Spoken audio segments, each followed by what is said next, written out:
Hello guys, welcome to Major's Carriage.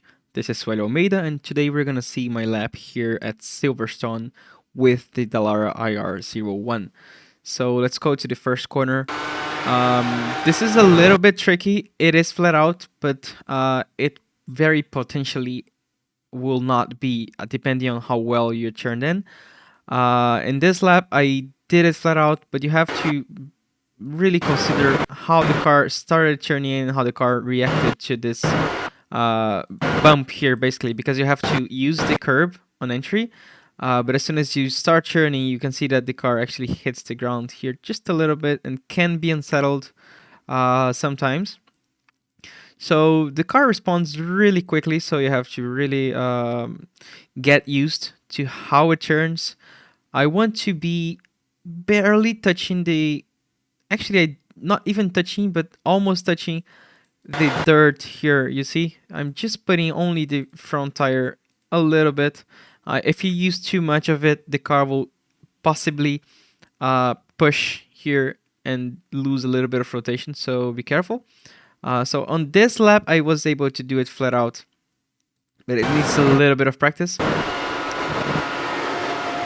Then right before we change direction here, you can see how I'm still bringing my car a little bit to the right, and then I change direction in a way that the car will be very close to those three red squares here. This is ideal so we can prepare the next braking zone. So it's very important that we have our car very well to the right here, to this right half. I'm sorry, to the left part of the track, because the next corner is to the right and we need to really prepare the braking zone. So here, as you can see, I'm really trying to have my car on a straight line for the braking. I do brake pretty hard, not too hard, not 100% here, because we have a little bit of some bumps here basically on the entry, and you can lock up the front tires if you brake too hard. So braking this amount and even on a straight line, while the car loses speed, I am going to bleed off the brakes on a straight line until I get to around, say, 50%, where I am starting to turn more. At this point, I'm already really looking forward, looking at the apex and trying to rotate the car pretty well here, using the engine brake, as you can hear on my engine. And then trying as much as possible to be almost, well, basically touching, but not using this red curb here. Ideally, you do not want to touch it. You want to just go very, very close. And then I'm also getting back on the throttle at this point where I am the closest to the curb. This is my point here, my throttle reference. Then I'm bringing my car a little bit to the right. You do not need to bring the car all the way to the right here. As you can see, I'm putting the car at roughly, like, I don't know, 4/5 of the track to the right, and then braking not that hard again, just a little bit, like 40-35%, and then bleeding off as I turn into the second apex. And here we have the same idea. I want to be as close as possible to the curb, and as soon as I am the closest to it, I get back on the throttle so I can really start pushing the car forward. And then I'm really progressive on the throttle here. This is a very, very powerful car, and you need to really be careful with it. Even here at this point, when you're getting from 4th to 5th gear, you have to be very gentle on the steering if you are upshifting. Then we go for the next corner. My braking reference is the 50, although I'm not necessarily braking at the 50. As you can see, I'm braking a little bit before it, but I'm really looking at it before I brake, and my maximum pressure is quite close to it, probably around here. This is my maximum pressure, and then I'm already starting to release the brakes as I turn in. I'm releasing the brakes quite early and not quickly, but you start to release as I turn in quite immediately after I start braking. So I brake, and then you can immediately see that my brakes started going down because I'm already trying to turn the car. So it's this pretty long and closing radius corner. I'm churning, and my goal here is to be very, very, very close. As you can see, I'm actually basically using the dirt here. As you can see, this is a damaged grass. That is the area where I'm trying to put my car. Not necessarily at the dirt. What I'm really going for is this second red square here. This is where I want to put my car, and I want to get my back on the throttle around here. So quite early. There will be time to push the car forward here, gain a little bit of time, and then I turn just slightly to the left here. You can basically not even see. What I'm really trying to do right now is to consider this a double apex, and I'm turning quite early, and I'm getting the car very, very close to this inside here. And then the car will go wide, just a little bit, wide and wide and wide, and I'm still waiting it to rotate. As you can see, I have like around 1 to 5% brake pressure all during this first half of the double apex. Then when I see that it's starting to come back to the second apex, I am already back on the throttle, and I'm trying to rotate the car with the throttle here. So a little bit hesitant, but as soon as I see that I can put the car towards the outside green, I'm starting to increase the throttle more and more and more.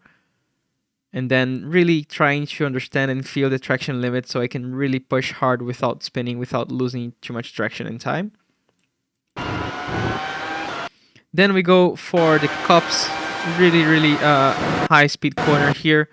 So totally using the curb. And before turning, I do lift, and I kind of do a little bit of overlap here. So I'm basically not lifting completely so I can have some power on the rear tires, but I am doing a little bit of trail braking. So as you can see, I'm basically having that 1% brakes just very, very briefly, and then I'm already trying to get back on the throttle pretty aggressively. Ideally, we want to be back on the throttle here and not release it anymore. I was a little bit too quick on the exit, and I realized that I was gonna get an off track, so I had to lift a little bit more. And then we get to this point here where I put my car here. So let's see that closely. So at this moment, I actually did get an off track. So I actually wanted to use this lap so I can show you exactly where you get the off track. You will get the off track. You see at this point here, I am not getting an off track. And then, boom. Maybe, yeah, here I think I am already getting the off track because my rear tire is already on the green totally. But here for sure, we are getting an off track because all 4 tires are on the green. So this is basically the limit that you're going for here. You want to have something touching the black and white curbs here, not to get an off track. Since that was really, really close, I still wanted to use this lap as a reference. Now we come for this really tricky one. Ideally, you can actually use all of this red here, and you want to get all out of it, not lift completely for this first corner. Really tricky one. What you want to do is basically use this dirt here. This is exactly what I'm looking for. It's very important that we use all of this and we touch the dirt, because this line will allow us to really bring the car as much to the middle of the track as possible so we can prepare the next corner. So here I am changing direction and I want the same thing. So I want to actually be touching more or less this dirt here, or this green. So we want to stay to the left, as you can see. And then we change direction again for the last corner. This one we only want to carry as much speed out of it as possible.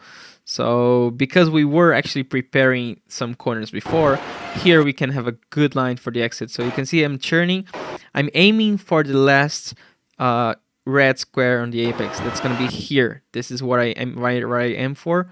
I'm getting back on the throttle earlier than that, but I really try to rotate more and more and more. Even actually with the throttle not only is pushing the car forward, is also helping the car to rotate.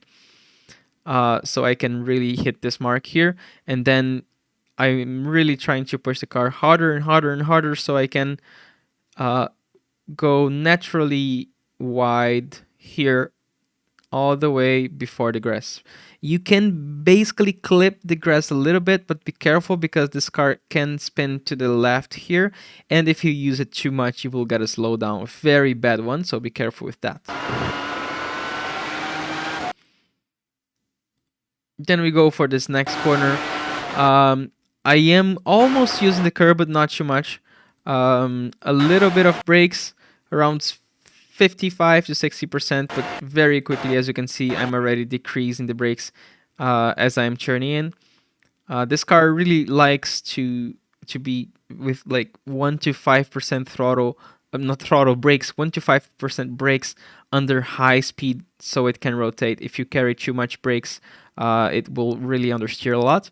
So here I am with almost no brakes, waiting for the car to rotate, and then connecting the trailer brake to the throttle to rotate the car. As always, quick throttle to around 50%, and after that, you want to increase very progressively the throttle as you feel that you're having more and more traction available on the rear tires. Then really having my car all the way to this area. So here we will get an off track as soon as we put the middle of the car in between, actually to the left of this edge between the black and white and the green. So as you can see here, I'm basically on the limit of the limit of the limit, almost getting an off track, but not getting one. Then for this last corner, last chicane, I'm braking at the 100, but a little bit, actually, I'm using the 100 as a reference, but I'm braking before it. I'm braking quickly to around 80-85% throttle brakes, and then even on a straight line here, very patiently waiting for the car to turn. As you can see, I'm really turning quite late here. It's very easy for people to turn a little bit too early. You have to be very patient on the braking zone here to turn in, and then really having the car as close as possible to this red curb here, and then starting to push the car forward a little bit, and then changing direction quite quickly here. As you can see, if you look at my steering wheel, boom, I really throw the car from one side to the other. We have to be aware of that. And then lifting a little bit, and then getting back on the throttle as soon as we get to this second apex here, and then progressively increasing the throttle amount as we feel that we are regaining the grip and the traction available on the rear tires again. And here we are. Here you can go full throttle, but it's quite complicated. So as you can see, I am lifting a little bit sometimes, especially when I'm upshifting. Upshifting, you really lose a lot of traction, so be careful. Every time you're going to upshift, be aware that you can lose a little bit of traction and the car can just snap. So be ready for any correction. So yeah, here it is, 127.537. I hope you guys enjoyed this video, and see you next week. Bye bye.